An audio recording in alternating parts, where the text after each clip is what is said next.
Hello, જાગુસ kitchen જર્નીમાં આપ સૌનું સ્વાગત છે ફ્રેન્ડ્સ। અત્યારે ખૂબ જ સરસ અને સારા પ્રમાણમાં આંબળા મળે છે, તો આજે આપણે એકદમ મીઠી ને મધુરી અને ખટમીઠી આંબળા કેન્ડી બનાવીશું। આ કેન્ડી એટલી સરસ અને એટલી સુપર છે ને કે હું તમને શું કહું। તો ચાલો શરૂ કરીએ। આના માટે મેં સૌથી પહેલાં 500 ગ્રામ આંબળા ધોઈ અને લીધેલા છે। હવે આપણે તેને એક કુકરમાં લઈ લેશું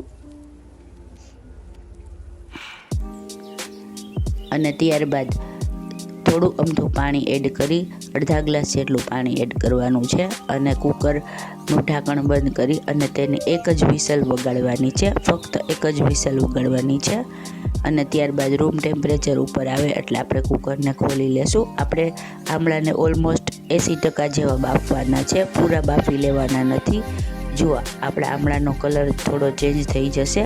હવે આપણે તેને સાવ ઠંડા થઈ જવા દેશું અને પછી અંદરથી તેના બિયાને કાઢી લેશું।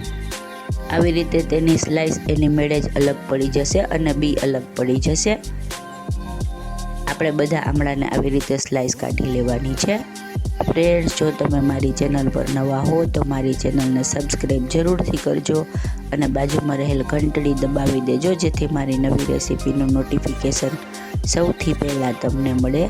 જો આપણા આંબળાની સ્લાઇસીસ રેડી છે, હવે આપણે તેમાં 300 થી 350 ગ્રામ જેટલી ખાંડ એડ કરીશું। તમે અહીંયા સાકરનો પાવડર પણ એડ કરી શકો, તે પણ સરસ લાગે છે। અત્યારે આપણે ખાંડ એડ કરીએ છીએ।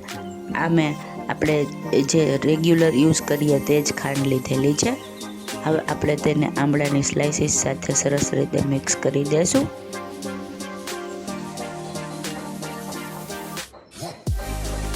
આપણે ખાંડને સરસ રીતે મિક્સ કરી લેવાની છે।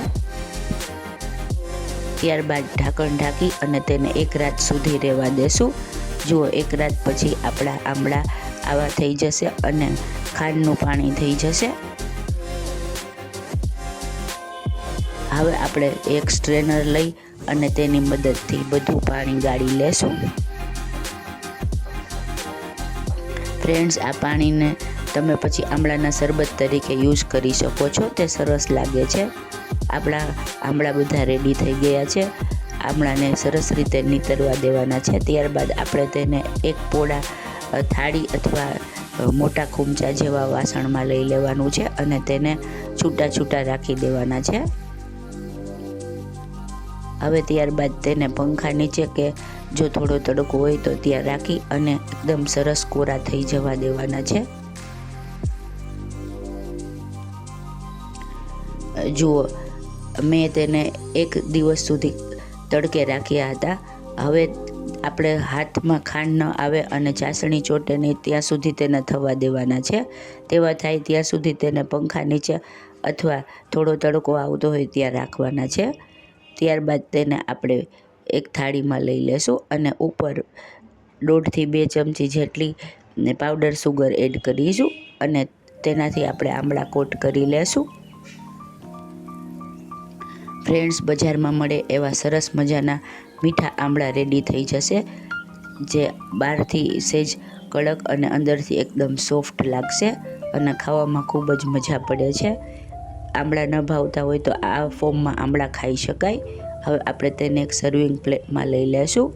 એકદમ ઝડપથી જ ખલાસ થઈ જશે એવા આપણા સુપર ટેસ્ટી અને સુપર યમી એવી આંબળા કેન્ડી રેડી થઈ ગઈ છે। તો તમે પણ ચોક્કસથી ટ્રાય કરજો। બહાર આ ખૂબ જ મોંઘી મળતી હોય છે, પણ તમે ઘરે કરો તો એકદમ ઇઝીલી અને એકદમ સરસ રીતે બની જાય છે અને અત્યારે આંબળા થોડા સસ્તા મળતા હોય છે।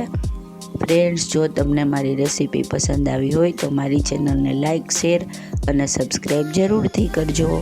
અને હા, કોમેન્ટ બોક્સમાં કોમેન્ટ્સ પણ લખજો કે મારી રેસીપી તમને કેવી લાગી। ધન્યવાદ।